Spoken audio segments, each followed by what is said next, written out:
ఆపే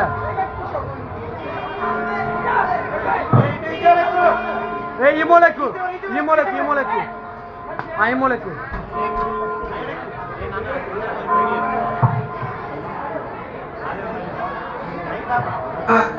ఇంత కరువులో కూడా నాకు అంజురపు పళ్ళు దొరికాయంటే ఆశ్చర్యంగా ఉంది. ఇక్కడేం చేస్తున్నావు? పదా వెళ్దాం. ఎక్కడికి వెళ్తున్నావు? రాజైన ఆహాబు దగ్గర. ఆయనే కదా నేను చెప్పాలనుకుంది. ఎందుకు? ఒక పోటీ, ఆయనను సవాలు చేయబోతున్నా. ఇశ్రాయేలు ప్రజలందరూ బయలును పూజిస్తున్నారు. యెహోవా తాను మాత్రమే నిజమైన దేవుడని నిరూపిస్తాడు. అయితే అతనికి ఏం శక్తులు ఉన్నాయి? శక్తులా? అవును, అంటే వర్షాన్ని నియంత్రించడం, మెరుపులు కురిపించడం, ఆరోగ్యాన్ని తిరిగి ఇవ్వడం.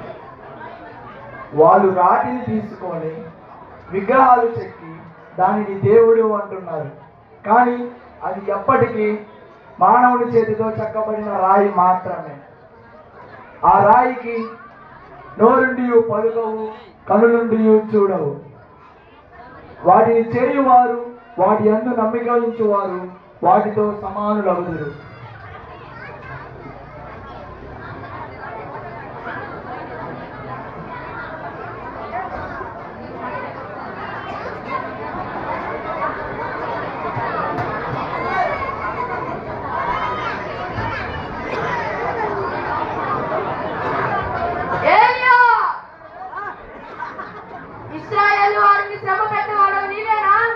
నేను కాను ఇశ్రాయేలు వారిని శ్రమపెట్టింది. యెహోవా ఆజ్ఞలను కైకొనక బయలు అనుసరించు నీవును నీ తండ్రి ఇంటి వారును యెహోవాను శ్రమపెట్టిన వారై ఉన్నారు. నీవు ఇశ్రాయేలు వారందరినీ యెజబెలు పోషించుచున్న బయలు ప్రవక్తలైన 450 మందిని ఆ ఎద్దకు కరిమల పర్వతము పిలువనంపము.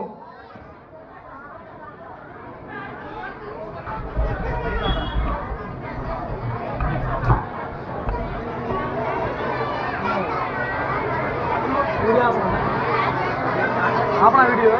हाँ अपना करना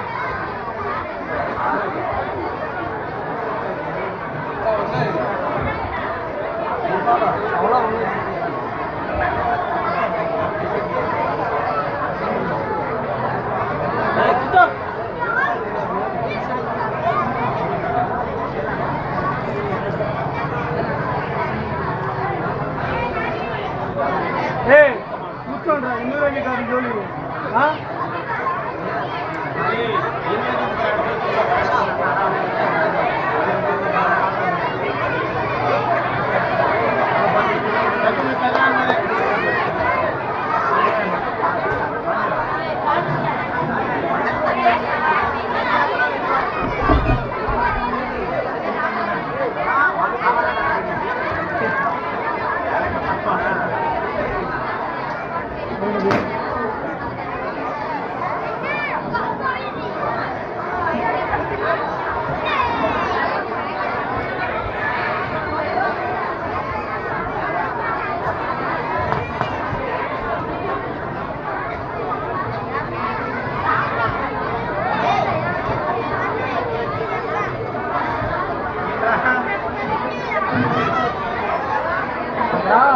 సామాన్యితే ఎదురు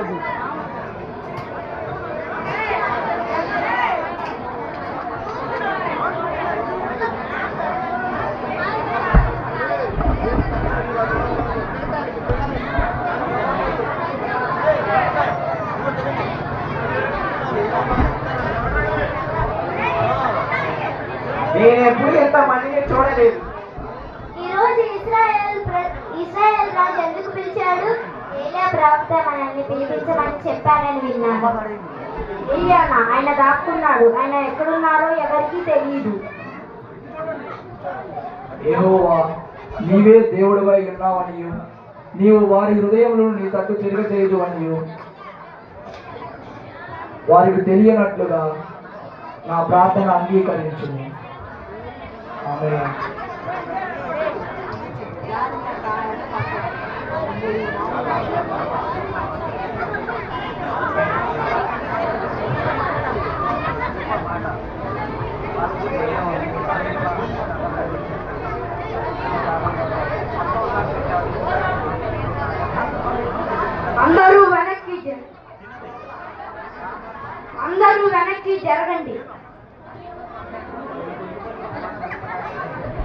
ఏరియా మనసులో ఏముందో నాకు తెలియదు, కానీ మీరు సవాలుకు సిద్ధంగా ఉన్నారని నేను నమ్ముతున్నాను.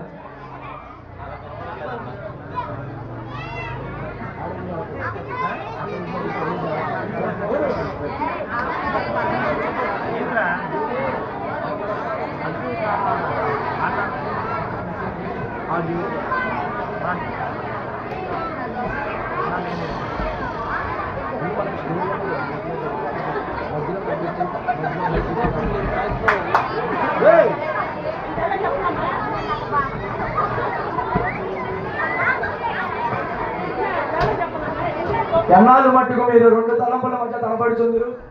చూడు, తనే నా ఏలియా. అతడు బ్రతికేవాడు. యెహోవా దేవుడైతే ఆయనను అనుసరించండి, బయలు దేవత అయితే వాళ్ళని అనుసరించండి. యెహోవా ప్రవక్త అయిన వారిలో నేను ఒక్కడినే శేషించి ఉన్నాను, అయితే బయలునకు 450 మంది శేషించి ఉన్నారు.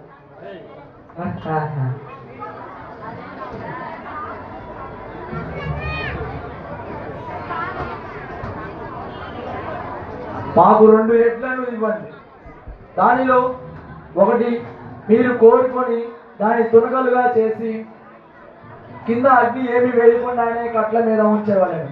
రెండవ దానిని నేను సిద్ధము చేసేదను, కింద అగ్ని ఏమి వేయకుండానే కట్ల మీద ఉంచేదను. ఏ దేవుడైతే అగ్నిని తగలబెట్టు చేత ప్రత్యుత్తరం ఇచ్చునో ఆయనే నిజమైన దేవుడని నిశ్చయించను.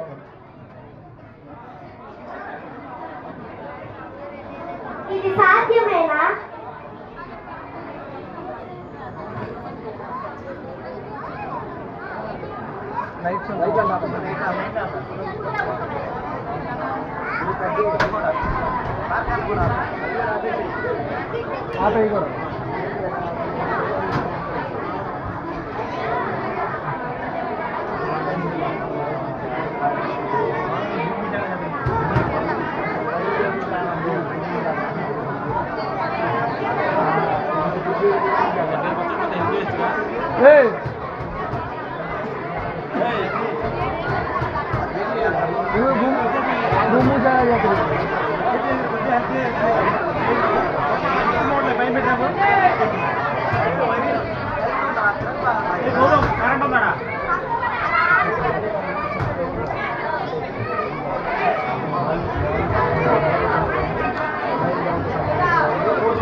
సమయంలో జరగబోతున్నటువంటి సన్నివేశాన్ని గమనించండి.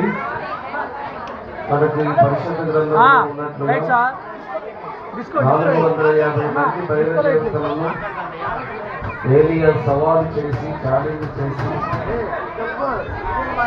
బయలుదేవతల యొక్క కేకలను అరుపులను లెక్క చేయనటువంటి స్థితిలో ఉన్నాడు. ఇందాక మీరు చూసాం ఏలియా ప్రార్థించిన విధానం. బయలుదేవతలు ఉదయం నుండి సాయంకాలం వరకు కేకలు వేశారు, అరుపులు వేశారు, కానీ వారు పట్టినటువంటి పందెంలో గెలవలేకపోయారు. ఏలియా చిన్న ప్రార్థన చేశాడు. ఆకాశం నుండి అగ్ని కురిపించబడి ఆ దూడలను, ఆ మాంసమును, అలాగనే కాలువలో ఉన్నటువంటి నీటితో సహా అగ్ని రాజేస్తూ వాటిని పీల్చివేయడం జరిగింది. శక్తిమంతుడైనటువంటి ప్రభువు, మహోన్నతుడైనటువంటి ప్రభువు తన భక్తుల యొక్క ప్రార్థనను ఆలకించే దేవుడై ఉన్నాడు అని ఈ సన్నివేశం మనకి రుజువుపరుస్తున్నది.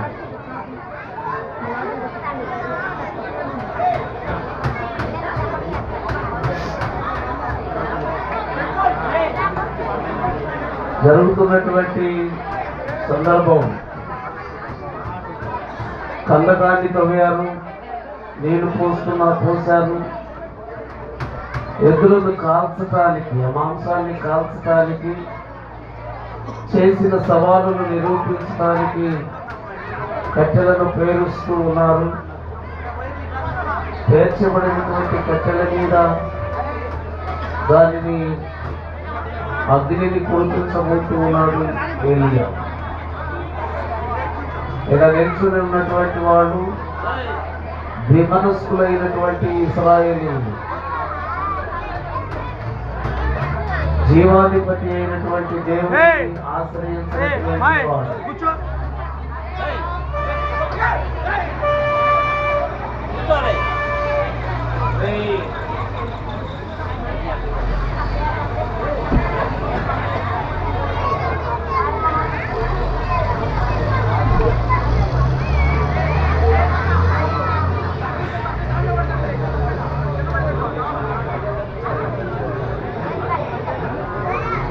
జరగబోతున్నటువంటి సన్నివేశాన్ని మీరు తిలకించబోతున్నారు.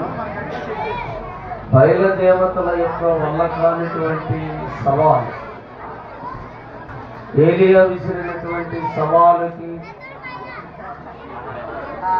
బయలుదేవతలు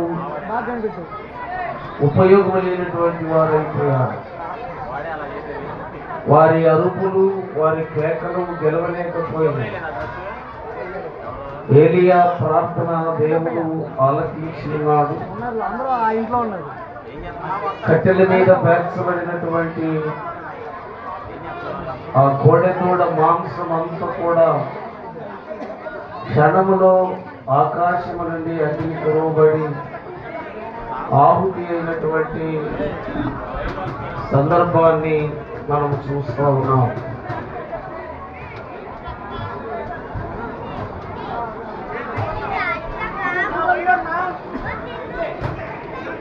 ఇంత గ్యాప్ రాకూడదు.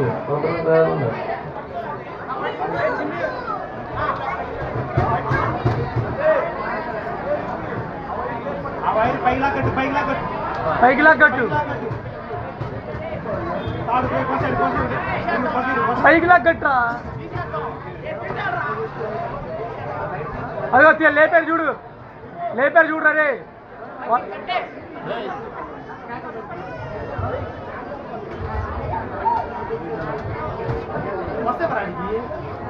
రే కొస్స